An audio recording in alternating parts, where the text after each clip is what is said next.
Last night, a simple bowl of unsalted soup became the reason my own son, the child I raised, hit me until my own blood stained the kitchen floor. Before I share the rest of my story, a story I believe so many need to hear, I have a small request. If what I'm about to say resonates with you, if you've ever felt unseen or unheard, please press the like button. It tells me I'm not alone, and it helps this story reach others who might be feeling the same way. And please stay with me until the very end, because the way this nightmare concludes is something no one, least of all me, could have ever predicted. My name is Monica, and I am 61 years old. While I was left to wipe my own blood from the cold tiles with a worn-out rag, my son walked calmly to his room, closed the door, and drifted off to sleep. He fell asleep as if nothing had happened, as if the act of striking his own mother were the most normal, most mundane thing in the world. The physical pain is a brutal reminder of that moment. This morning I woke to a body that ached with a deep soreness, my arms decorated with the dark, ugly blossoms of bruises, and a sharp cut on my lip that protests with a fresh sting every time I try to speak. But as searing as that physical pain is, it is nothing compared to the wound that has been carved into my soul. It's a different kind of agony. It is the profound, gut-wrenching humiliation of knowing that my son, the boy I nurtured with every ounce of my love, the one to whom I gave everything I had now, looks at me and sees nothing more than his personal maid. It is the chilling realization that in my own home, my only purpose in this world has become to serve him in silence, to exist only for his comfort, and to quietly absorb his rage. I got up at 5 inches the morning just like every other day. Ethan was already awake, sitting at the kitchen table in his impeccable gray suit, scrolling on his phone. He didn't even look at me when I entered. He just said, without looking up, "Breakfast, hurry up, I have an important meeting." It was as if nothing had happened, as if he hadn't screamed at me the night before, calling me worthless, useless, and saying that if I weren't his mother he would have thrown me out on the street. I prepared his scrambled eggs exactly the way he likes them, with 3 spoonfuls of shredded cheese, 2 slices of toasted bread, and black coffee with no sugar. Everything had to be perfect, measured to the last detail, because if anything is even slightly off, he explodes. And when Ethan explodes, I'm the one who pays the consequences. While he was eating breakfast, the sound of a key turning in the front door lock echoed through the house. It was a young, elegant woman named Savannah, his wife, who always greets me with a fake smile and treats me as if I'm invisible. She came in wearing a light green dress and high heels, kissed Ethan on the cheek, and sat at the table as if she owned the place. "Good morning, Mrs. Davis," she said to me, in that sweet voice she only uses when Ethan is around. "How are you this morning?" I wanted to tell her that I woke up bruised by her husband, that I had bruises all over my back, that I couldn't take it anymore. But instead I smiled and said, "I'm fine, thank you." "Are you going to have some breakfast, Savannah?" I asked. Ethan shot me a warning look. His eyes were clearly saying, "One wrong word and tonight will be worse." Then he added with that fake smile he only uses when he has an audience, "Look, Mom, I bought you this new makeup. It's perfect for covering those little scrapes you got when you tripped last night." Yes, little scrapes. That's what he calls what he did to me. As if it were an accident. As if I had tripped and fallen on his fist all by myself. I took the makeup without saying anything. It was an expensive foundation, the kind that costs more than $50. He probably bought it with my retirement money because he manages my entire bank account. He says it's for my own good, that at my age I can't handle money on my own anymore. The truth is I haven't seen a single penny of my own pension in 2 years. Savannah was looking at him with those shining eyes of admiration. "You're so thoughtful, honey. Always taking care of your mom." If only she knew. If only she knew that her perfect husband, that successful executive who handles million-dollar accounts at the office, comes home every night to take out his frustration on me. After breakfast, Ethan put on his red tie, grabbed his briefcase, and whispered in my ear while Savannah was touching up her makeup, "Remember what we talked about last night. If you ever open your mouth, if you tell anyone what happens here, you're going to regret it. No one will believe you. You're just a crazy old woman living off her son's charity." His words chilled me to the bone. They left together holding hands like the perfect couple they pretend to be. I watched them from the window as they got into Ethan's new car, a black sedan that cost more than $40,000. My money, all of it bought with my money. When the house fell silent, I sat in the kitchen and started to cry. Not tears of sadness, but of rage, of helplessness, because I know I have to do something, but I don't know what. I know I can't keep living like this, but I also don't know how to get out of this nightmare. I sat in that silent kitchen for hours, watching the sunlight slowly make its way across the floor tiles. This house used to be my sanctuary. I bought it 30 years ago with the money I saved working as an executive secretary at the law firm of Sullivan and Associates.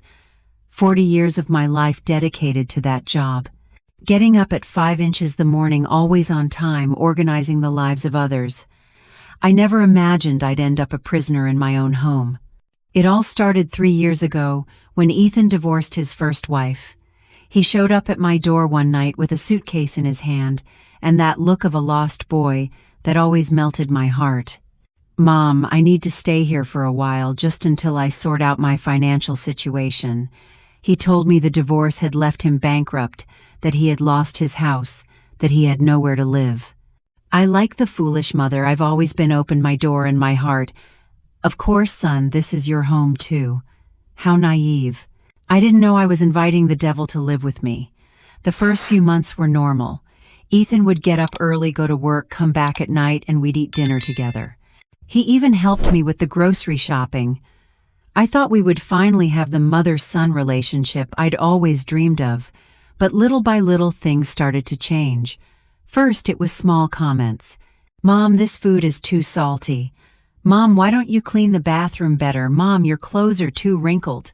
It's embarrassing. Comments that hurt, but that I justified by thinking he was just stressed from the divorce. Then he started getting into my finances. "Mom, at your age, you shouldn't be handling so much cash. It's dangerous. Let me help you with your accounts." And I, like the idiot I am, gave him access to my bank account. It's just to help me, I thought. He's my son. He would never hurt me. How wrong I was. In 6 months, Ethan had completely taken over my money. My monthly $1.200 pension went directly to his account. He gave me $20 a week for personal expenses, as if I were a child receiving an allowance. When I asked him about the rest of the money, he would say, "Mom, I'm investing your savings to help them grow. Trust me." Then Savannah came along, a woman 25 years younger than him, with a perfect smile and an ambition you could spot from a mile away. Ethan met her at his office where she worked as a marketing assistant. 6 months later, they got married in a ceremony that cost over $100,000. My money, of course. Since Savannah came into our lives, everything got worse. Ethan started treating me like the housemaid. "Mom, make dinner for Savannah and me. Something elegant. She's used to fine things." "Mom, clean the guest bathroom. Important people are coming over." "Mom, wash this shirt by hand. It's too expensive for the washing machine." And I always obeyed. I obeyed because I was afraid he'd get angry. Afraid he'd follow through on his threat to kick me out of my own house. Because even though the house is legally mine, Ethan convinced me to put his name on the deed too, for security. He said, "Mom, just in case something happens to you." The violence started a year ago. At first it was accidental pushes, then pinches on my arm when I didn't do something the way he wanted. "You're driving me crazy, Mom. You're too slow." Then it escalated to hits on the shoulder, slaps when the food wasn't to his liking, and punches to my back if I wasn't cleaning fast enough. But last night was different. Last night he crossed a line I never thought he would cross. I had prepared vegetable soup for dinner. It was a Tuesday, and we always have a light meal on Tuesdays. I carefully set the table, served the toasted bread and the hot soup. Everything was perfect. Ethan came home tired from the office, sat at the table without greeting me, took the first spoonful, and his face changed. "What the hell is this?" he yelled, spitting the soup back into the bowl. "It has no salt. It's as bland as water." I immediately apologized. "I'm sorry, son. I forgot the salt. Let me add a little," but it was too late. Ethan stood up from the table like a wild animal, grabbed the bowl of soup and threw it in my face. The hot liquid burned my cheek. Pieces of porcelain cut my lip. "You're useless," he screamed, grabbing my arm so hard I knew it would leave a bruise. 40 years working as a secretary and you can't even make a decent soup. "You're pathetic." He shoved me against the kitchen wall. My head hit the tile and I saw stars, but he didn't stop there. He slapped me so hard my ear buzzed for hours. Then another one, and another one after that. "Savannah is bringing her friends over for lunch tomorrow," he told me while I covered my face with my hands. "I want you to prepare something special, and you'd better make sure it's perfect, because if you make me look bad, if you show even one sign of how pathetic you are, I swear to God I'll kick you out of this house." Then he calmed down, as he always does after he hits me. He bent down, helped me up, and wiped the blood from my lip with a napkin. "I'm sorry, Mom," he said in a soft voice. "I just get so frustrated seeing you like this. I know you can do better. It's all for your own good, so you'll learn." And he went to sleep peacefully as if nothing had happened. I stayed awake all night in the kitchen, cleaning up the remains of the soup and the broken porcelain from the floor. Every little piece I picked up felt like I was picking up the fragments of my own dignity. My lip was still bleeding, but it wasn't just physical pain I was feeling anymore. It was something deeper, something darker. It was the realization that my own son, the person I loved the most in this world, had become my tormentor. As I cleaned, I started to remember how we got here. Ethan wasn't always like this. When he was a boy, he was sweet and affectionate. His father left us when he was 8 years old, and from then on it was just him and me against the world. I worked double shifts for years to give him everything he needed. I put him in the best private school I could afford. I bought him designer clothes, paid for piano lessons, English lessons, anything he asked for. Maybe that was my mistake. Maybe I spoiled him so much that he never learned the value of respect, of effort, of real love. I always gave him everything on a silver platter without asking for anything in return. And now, 35 years later, I'm the one paying the consequences for my decisions. At dawn, I heard his footsteps coming down the stairs. My heart started to beat fast, as it always does when he's near. It's incredible how a person can live in a constant state of alert in their own home. He came into the kitchen already dressed in his black suit, checking his phone as he did every morning. This time he didn't even ask for breakfast. He just sat and waited for me to serve it to him.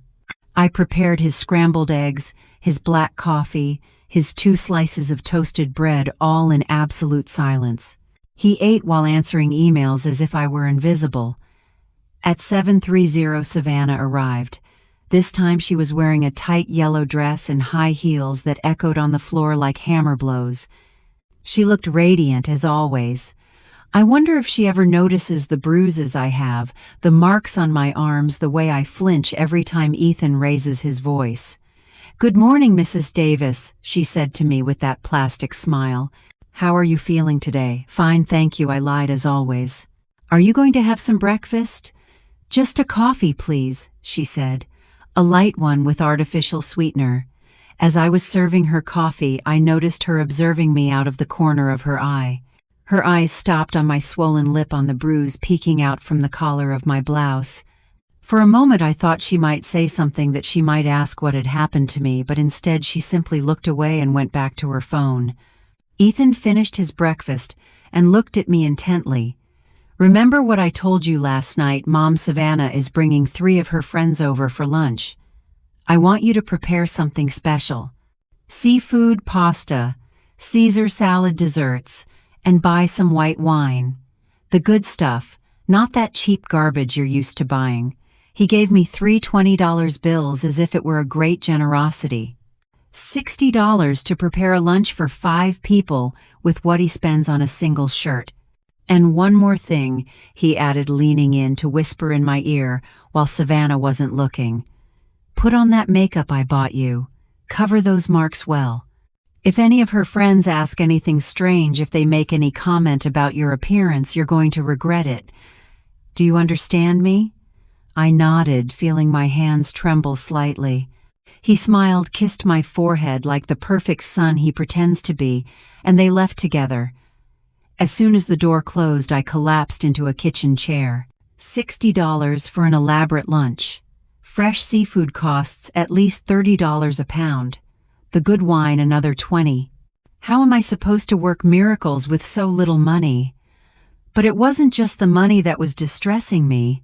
It was the pressure of having to act normal in front of Savannah's friends, of pretending to be the happy mother-in-law of a perfect family when the reality is that I'm an abused woman in my own home. I looked at myself in the bathroom mirror and hardly recognized myself. My lip was swollen and purple. There was a small cut at the corner of my mouth. My eyes were red and puffy from all the crying. The bruise on my neck looked like a dark stain spreading toward my collarbone. I opened the makeup that Ethan had given me. It was an expensive imported brand of foundation, the kind that elegant women like Savannah use every day. I started applying it carefully, covering every mark, every bruise, every piece of evidence of what really happens in this house. As I put on my makeup, I couldn't help but think about all the times I had done this before. How many mornings I had woken up to hide bruises, to invent excuses about falls and accidents. I tripped on the table. The closet door slipped out of my hand.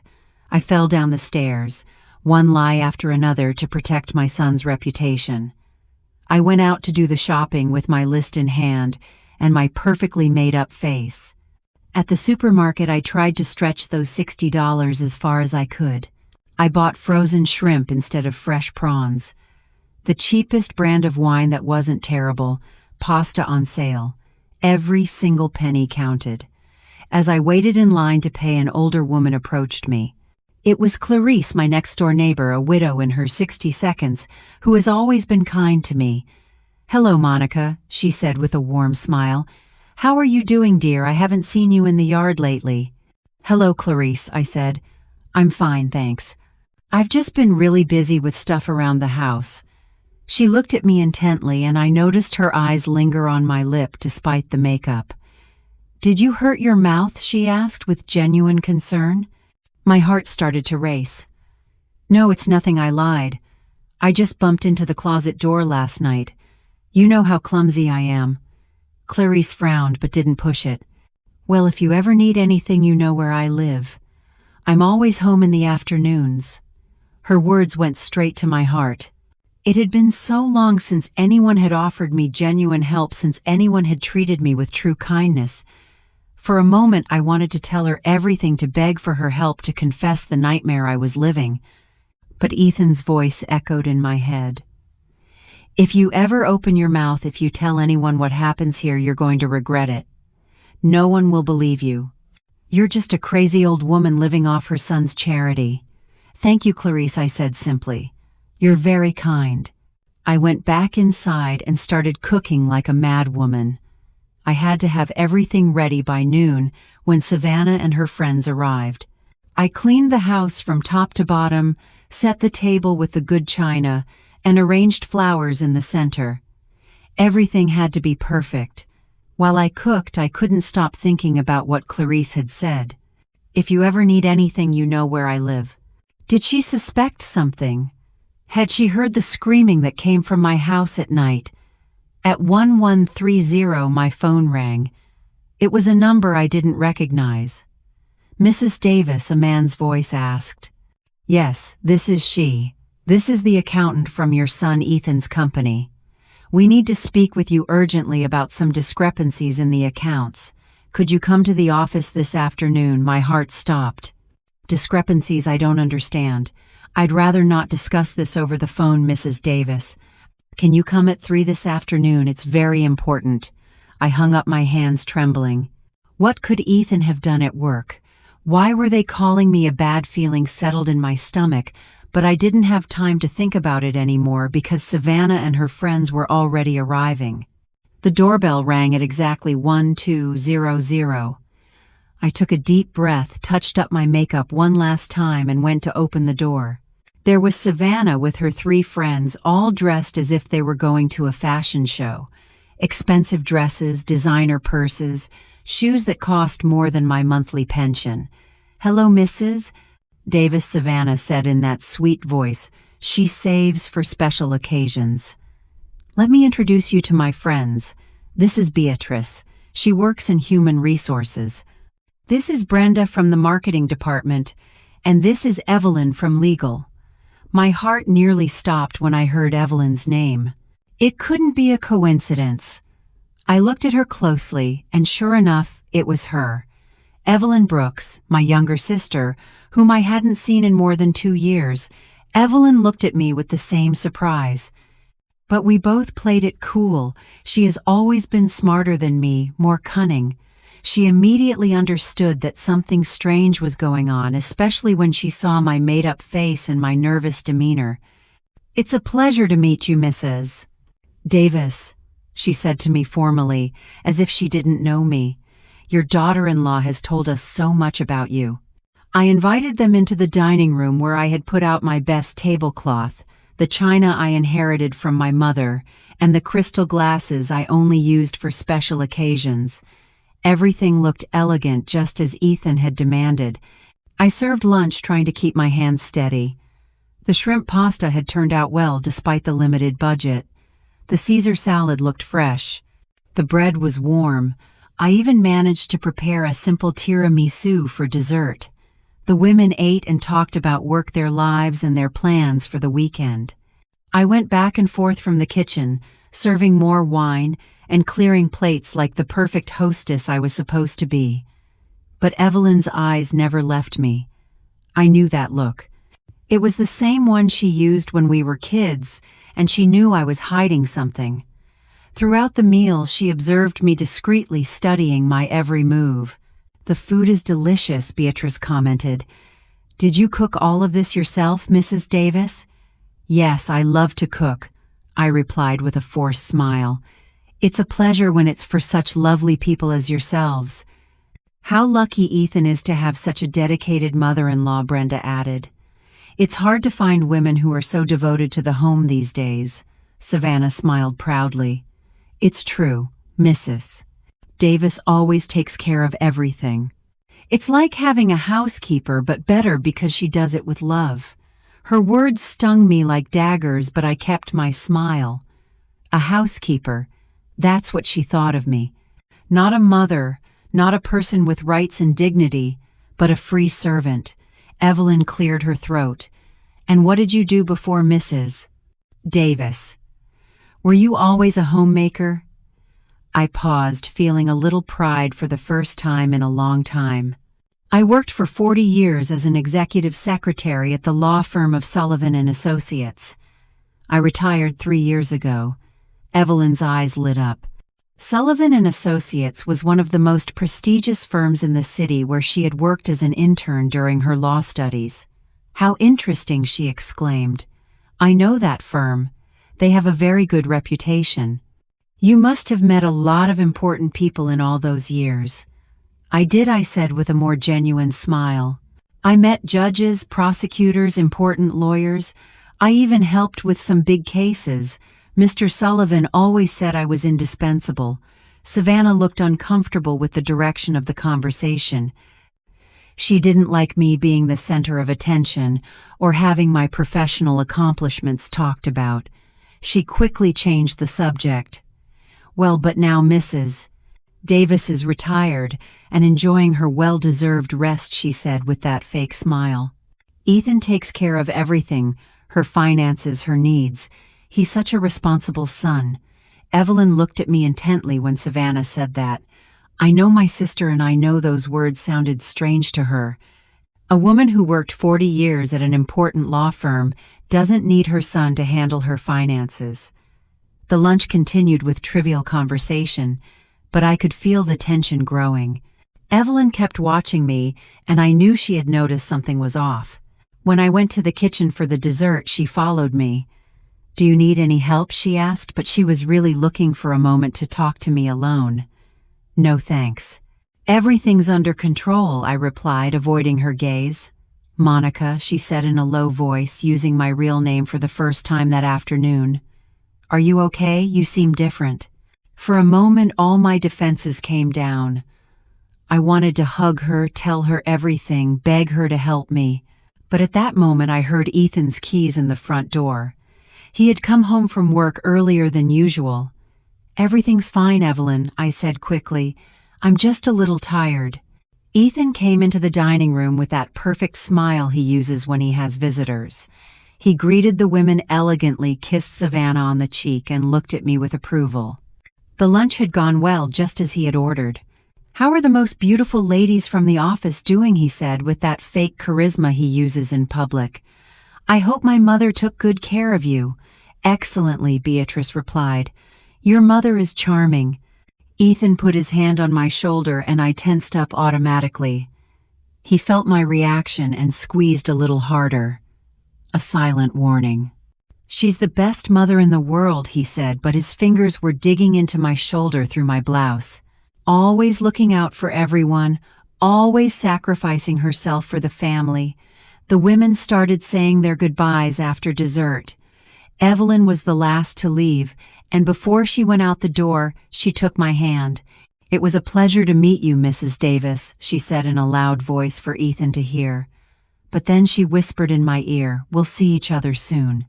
When they were all gone, Ethan closed the door, and his expression changed completely. The mask of the perfect son disappeared, and he was the monster he always was again. "You did well," he said to me coldly. "For once you didn't embarrass me." It wasn't a compliment. It was a confirmation that I had fulfilled my duties as a servant. While I was picking up the dishes and cleaning the dining room, he went to his room to change his clothes.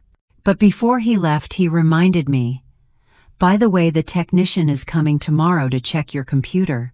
He says, you've been browsing some strange websites."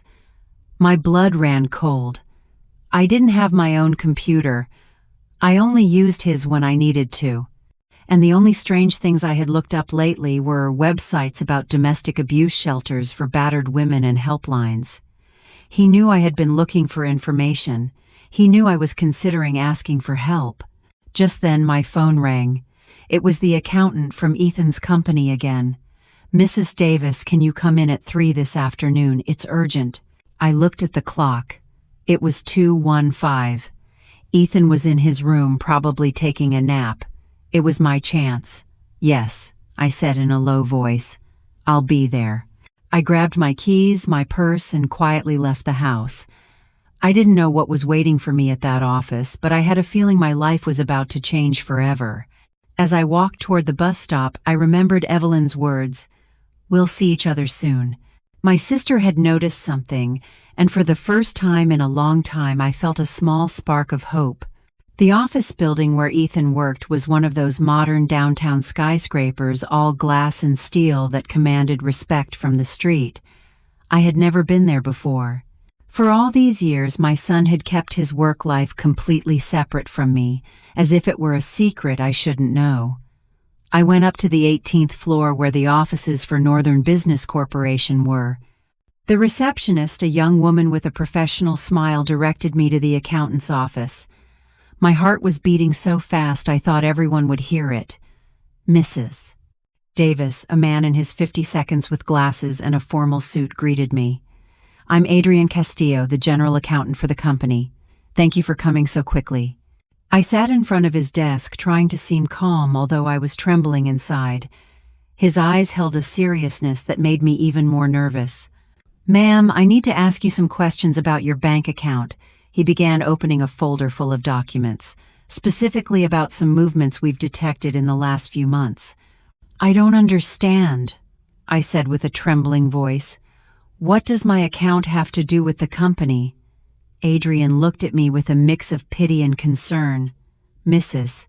Davis, we have discovered that your son Ethan has been using company funds to make transfers to your personal bank account, transfers that are then withdrawn from your account." I felt as if I had been hit in the stomach. That can't be true. Ethan is an exemplary employee. He would never do something like that. I'm afraid he has, Adrian said, showing me a series of documents. In the last 6 months, he has diverted more than $50,000 of corporate funds. The money first appears in his personal account, but immediately after it's transferred to the account he shares with you. My world collapsed. $50,000. My son wasn't just physically abusing me. He was using me as an unwitting accomplice in his thefts. But I didn't know anything, I said desperately. He manages my entire bank account. I don't authorize any transfers. We know, Adrian said gently. That's why I called you before proceeding legally. We need you to file a formal complaint for the misuse of your bank account. It's the only way to clear your name in this matter. I felt nauseous. Not only was I a victim of domestic violence, but now I was also a victim of financial fraud. And worst of all, my own son had turned me into his accomplice without my knowing. What will happen to Ethan, I asked, though I already knew the answer. If you file the complaint, he will be arrested for corporate fund embezzlement and fraudulent use of bank accounts. These are serious crimes that can lead to between 5 and 10 years in prison. I left that office in a state of total shock. I walked the downtown streets for hours with no direction, trying to process all the information. My son was a thief, a criminal, and I had been his tool without my knowing it. When I finally got home, it was 6:00 the evening. Ethan was in the living room watching television as if it were a normal day. When he saw me come in, he looked at me with that expression of superiority he always used. "Where have you been?" he asked in an accusatory tone. "I got home from work and you weren't here." The house was a mess after lunch. For the first time in years, I looked him directly in the eyes without lowering my gaze. "I was at your office." His expression changed immediately.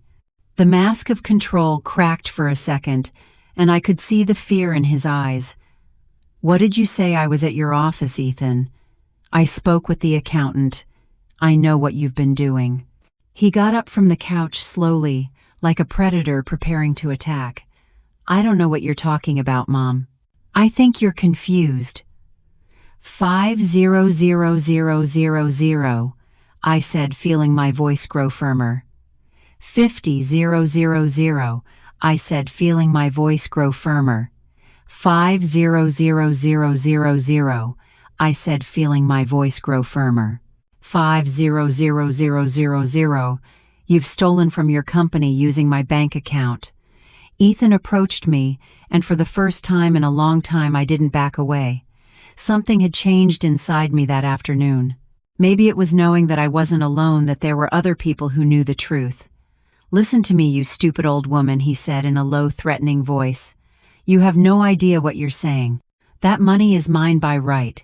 You owe me for everything I've invested in you over these years. The food you eat, the roof over your head, the clothes you wear." "With my own money," I replied, "my pension, my savings, the money I earned working for 40 years. He grabbed my arm, but this time I didn't stay quiet. "Let go of me," I screamed with all the strength I had. He was so surprised by my reaction that he actually let go. For 3 years I had been his silent victim, and now for the first time I was screaming at him. "You're crazy," he said. But his voice didn't sound so confident anymore. "No one will believe you. You're a senile old woman who doesn't even know what she's saying." The accountant believed me, I told him. "The documents speak for themselves. The transfers are registered. Everything is documented." Ethan was silent for a few seconds, processing the information. Then his expression hardened even more. "If you open your mouth, if you file any kind of complaint, I swear I'll destroy you," he threatened me. "This house is also in my name. I can kick you out on the street tomorrow, and without my help, without my money, you'll die alone like a dog." But for the first time, his threats didn't terrify me. There was something different in me, a strength I didn't know I had. "I'm not afraid of you anymore, Ethan," I told him, and as I said it, I realized it was true. "For the first time in 3 years, I'm not afraid of you." He raised his hand to hit me, But just at that moment, the doorbell rang. It was Clarice, my neighbor. "Monica," she was yelling from outside. "Monica, is everything all right?" I heard screaming. Ethan slowly lowered his hand. He couldn't hit me with a witness nearby. His reputation was too important to him. "Go see what she wants," he said through gritted teeth. "And you'd better not say anything strange." I went to open the door, my legs trembling.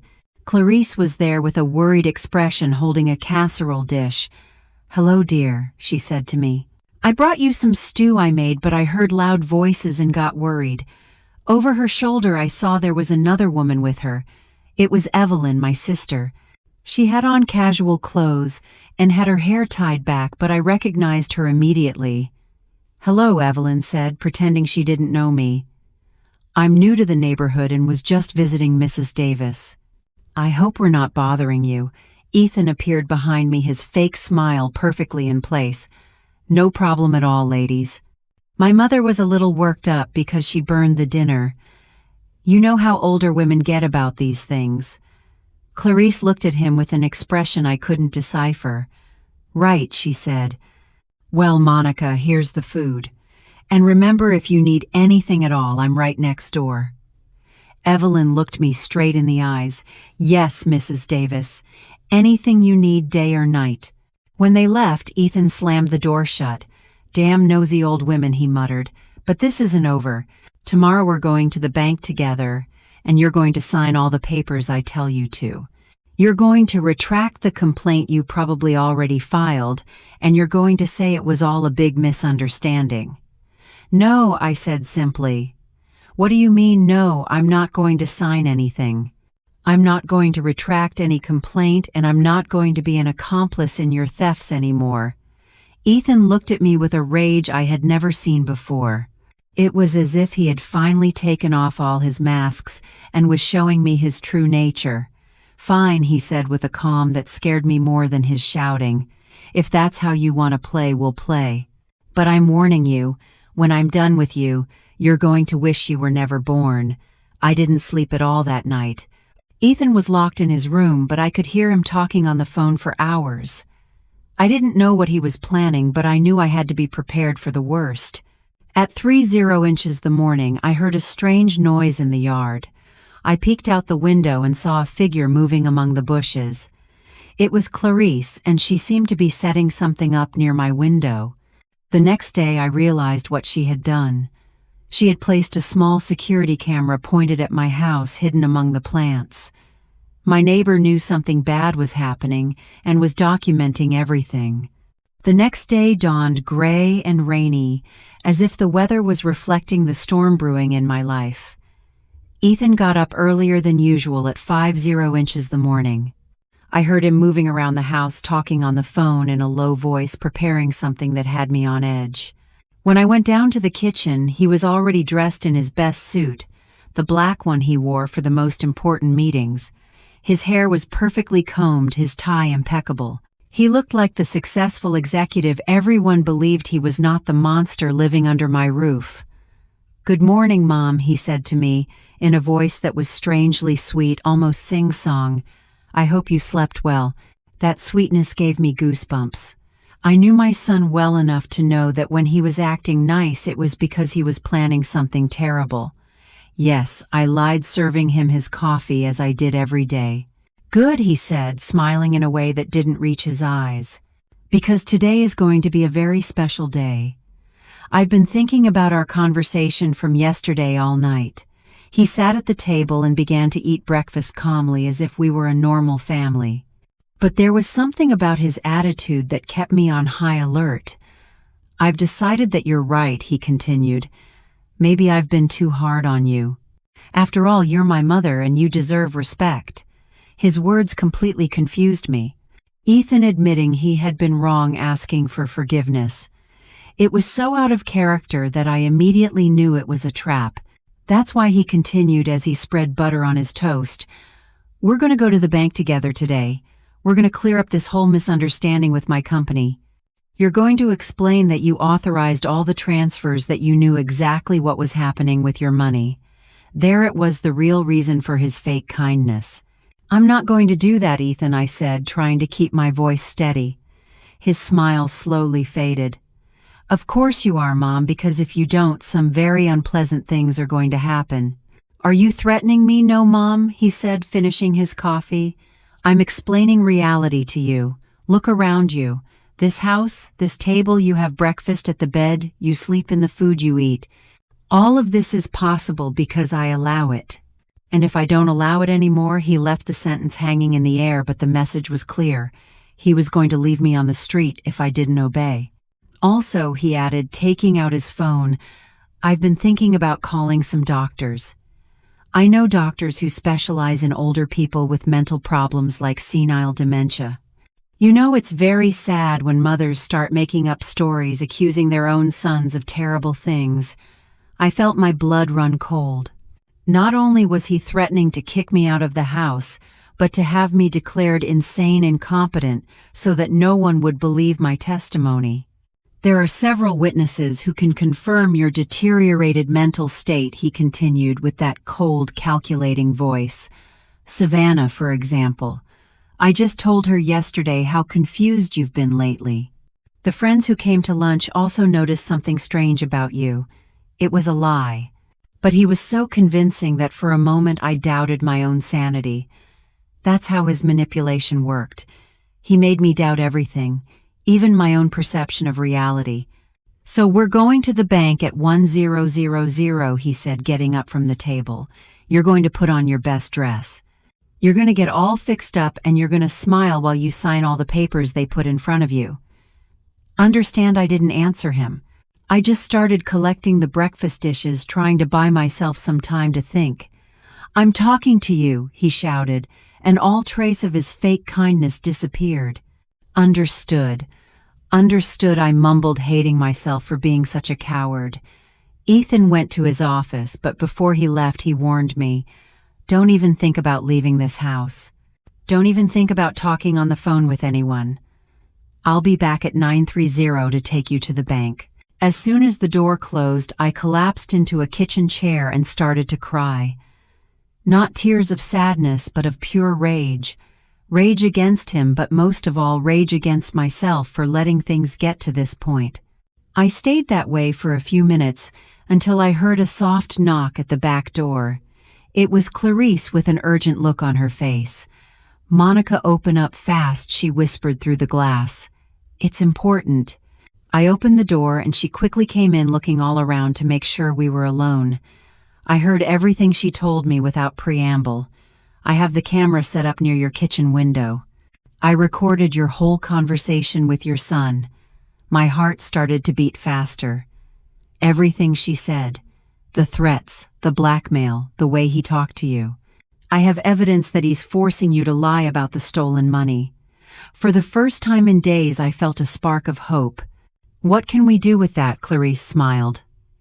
"I have a friend who works at the DA's office. Her name is Brenda, and she specializes in domestic abuse and financial fraud cases. But I need you to come with me right now." "I can't," I said, feeling fear take over again. "Ethan told me not to leave the house, if he finds out." "Monica," Clarice said, taking my hands, "listen to me closely. If you go to that bank today and you sign those papers, your son will be free of all charges. He'll keep stealing money, and he'll keep abusing you, but on top of that, you'll be considered a willing accomplice in his thefts." She was right. If I signed those papers, not only would I lose my dignity, but I would also become a criminal in the eyes of the law. "But if I don't go," I said with a trembling voice, "he'll follow through on his threats. He'll kick me out of the house. He'll say I'm crazy." "He won't be able to do any of that," Clarice interrupted me, "because we're going to present the evidence before he can act. Brenda told me that with the recordings I have, they can arrest him immediately." I looked at the clock. It was 8:30. Ethan would be back in an hour. "Are you sure your friend can help me?" "Completely sure. But we have to go now, Monica. It's our only chance." I made a decision that would change my life forever. I went to my room, grabbed my purse with my most important documents, and left that house with Clarice. As we walked to her car, I felt something I hadn't felt in 3 years. Courage. For the first time, I was taking control of my own life. The district attorney's office was a typical government building with long corridors and small offices. Brenda turned out to be a woman in her 40s with an intelligent gaze and a way of speaking that inspired confidence. "Mrs. Davis," she said after reviewing the recordings Clarice had brought, "what your son is doing constitutes multiple crimes: domestic abuse, financial fraud, blackmail, and attempted obstruction of justice." "What does that mean?" I asked. "It means we can arrest him today," Brenda replied. "But I need you to file a formal complaint for all these crimes. Are you willing to do that?" I looked at the clock. It was 9:15. In 15 minutes, Ethan would be arriving home to take me to the bank. When he realized I wasn't there, his rage would be uncontrollable. "Yes," I said, feeling my voice grow firmer. "I'm ready to file the complaint." Brenda smiled. "Perfect. While you fill out the papers, I'll coordinate with the police to have them go and arrest your son." "Do you know where he is right now?" "He should be arriving at my house," I said. "He said he'd pick me up at 9:30. "Even better," Brenda said, grabbing her phone. "It's easier to arrest him at a known location." While I was filling out the complaint forms, Brenda coordinated with the police. Clarice stayed with me the whole time, holding my hand, giving me strength. "Are you sure about this, Monica?" she asked me. "Once we sign these papers, there's no turning back." "I've never been more sure of anything in my life," I replied. At 10:30, Brenda's phone rang.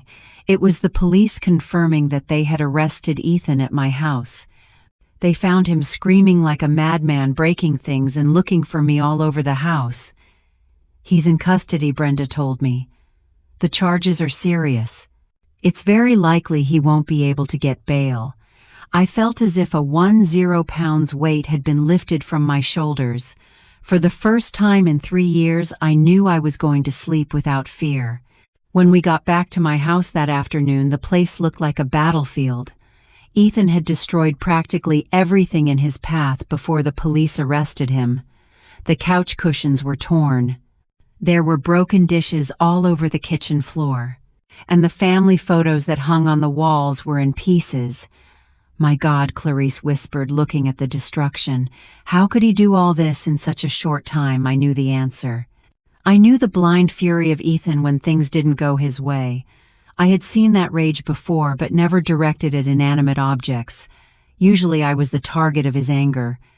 Brenda, who had come with us to document the damage, was taking photos of everything.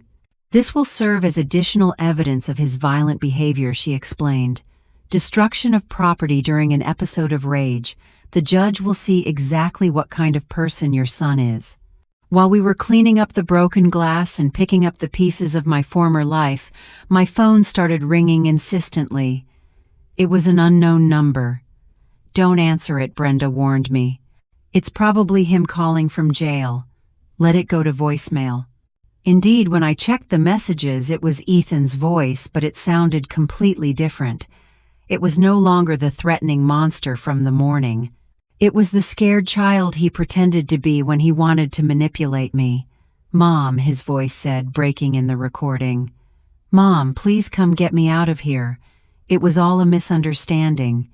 I never meant to hurt you. You know I love you. You're the most important thing in my life. Please, Mom, don't let me rot in this jail. I'm your son, your only son."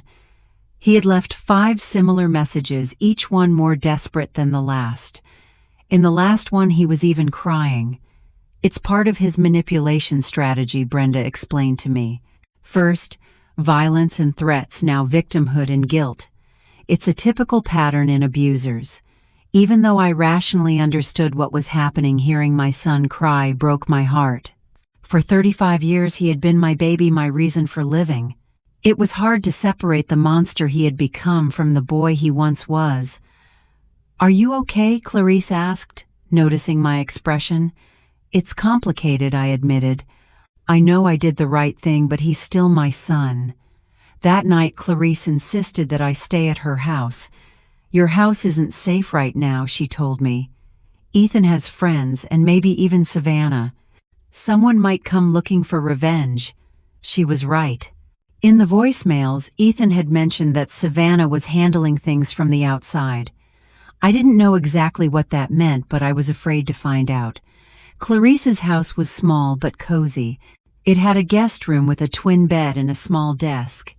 It was my daughter's room before she got married, she explained. Now it's yours for as long as you need it. For the first time in 3 years, I went to bed without fear.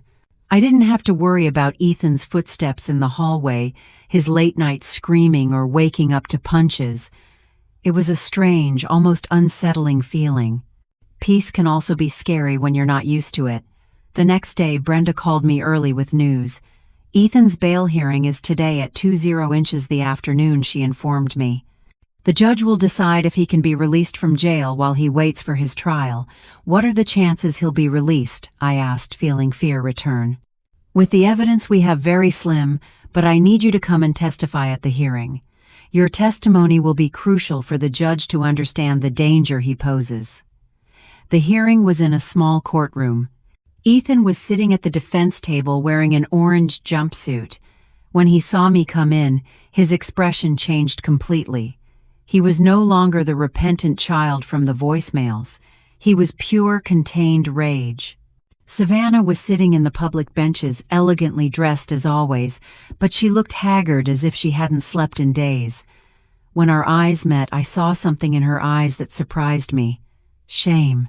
The judge was an older man in his 60s with a serious but fair look. He reviewed all the documents before beginning. "Mrs. Davis," he said to me when it was my turn to testify, "tell me in your own words what you have been living through in your home for the last few years." I took a deep breath and began to speak. I told them about the beatings, about the control over my money, about the threats, about the constant humiliation. My voice broke at times, but I kept talking.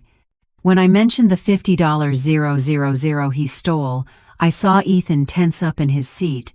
His lawyer, a young man in an expensive suit, tried to object constantly, but the judge silenced him.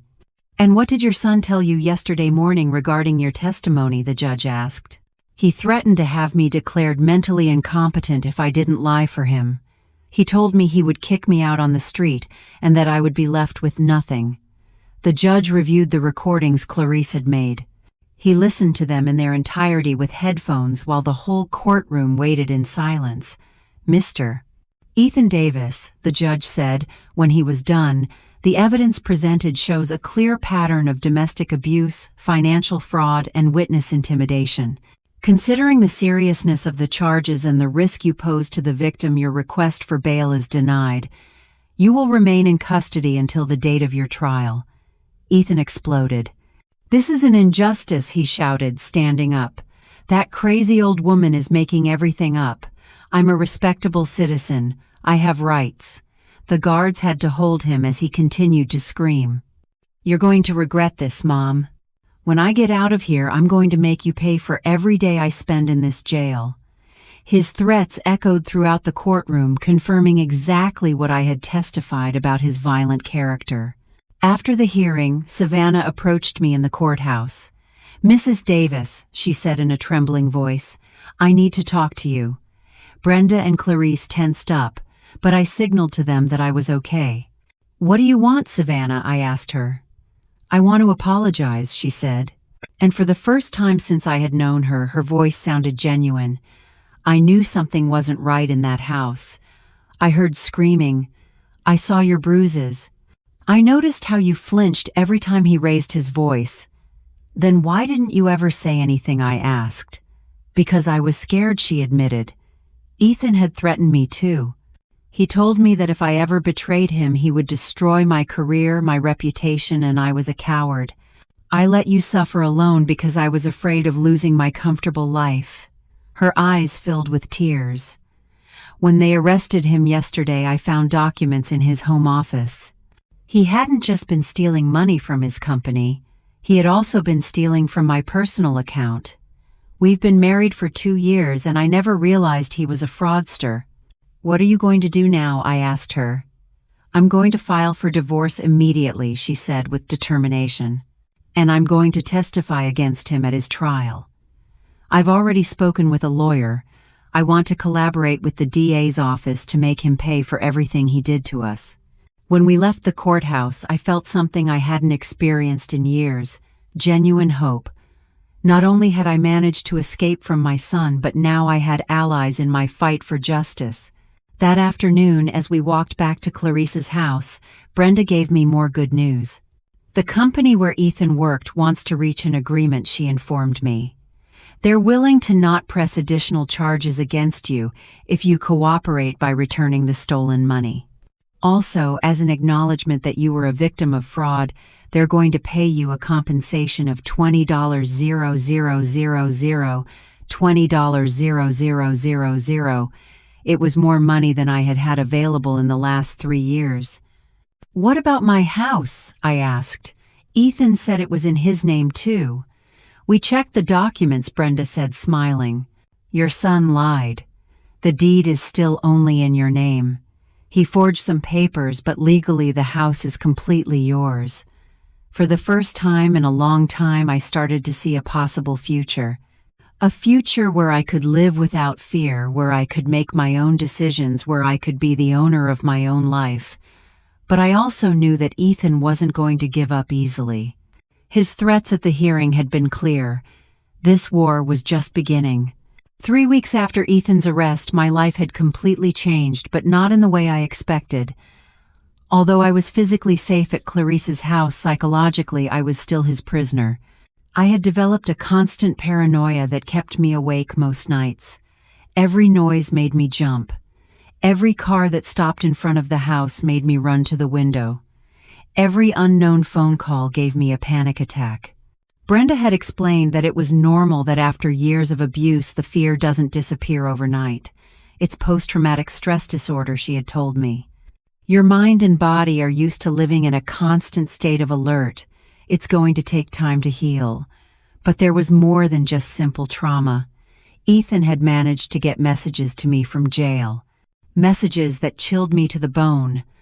The first one came through a different lawyer, one who wasn't his official representative. It was a handwritten letter in the handwriting I knew so well. Dear Mom, it said, I hope you're enjoying your little victory. I hope you feel very brave for betraying me. But I want you to know something. This isn't over. I know things about you that no one else knows. Secrets you kept for 40 years working at that law firm. Things that could ruin not only your reputation but your freedom. My heart stopped when I read those lines. What secrets during my 40 years as a secretary at Sullivan and Associates? I had handled confidential information, of course, but I had never done anything illegal. Remember the case of Williams versus the state, Mom, the one from 15 years ago? I found the documents you hid, the ones you altered to help Mr. Sullivan win. That multi-million-dollar case documents that, if they come to light, could send you to prison for obstruction of justice. My hands started to tremble violently. I vaguely remembered the Williams case. It had been a difficult case where the firm represented a pharmaceutical company accused of concealing fatal side effects of a medication. Mr. Sullivan had asked me to organize some documents to remove certain memos that could hurt his client. I had thought it was normal, that it was part of my job as a secretary. I never fully understood the legal implications of what I had done. But Ethan was right. I had technically altered evidence in a court case. I have copies of everything, Mom, and if you don't drop the charges against me, if you don't come and publicly apologize for your lies, those documents are going to end up in the DA's hands. Imagine the headlines. 6 one-year-old secretary arrested for complicity in covering up drug deaths. The rest of the letter detailed exactly how he was going to destroy my life if I didn't obey. He had media contacts. He knew journalists who would pay well for a story of judicial corruption. My photo would be in all the newspapers. My name would be forever associated with a scandal. When Clarice found me crying with the letter in my hands, she immediately called Brenda. This is clear blackmail, Brenda said after reading the letter. But we need to know if his threats have any basis. What exactly do you remember about the Williams case? I told her everything I remembered, including the instructions Mr. Sullivan had given me about reorganizing the documents. Did you know that what you were doing could be illegal?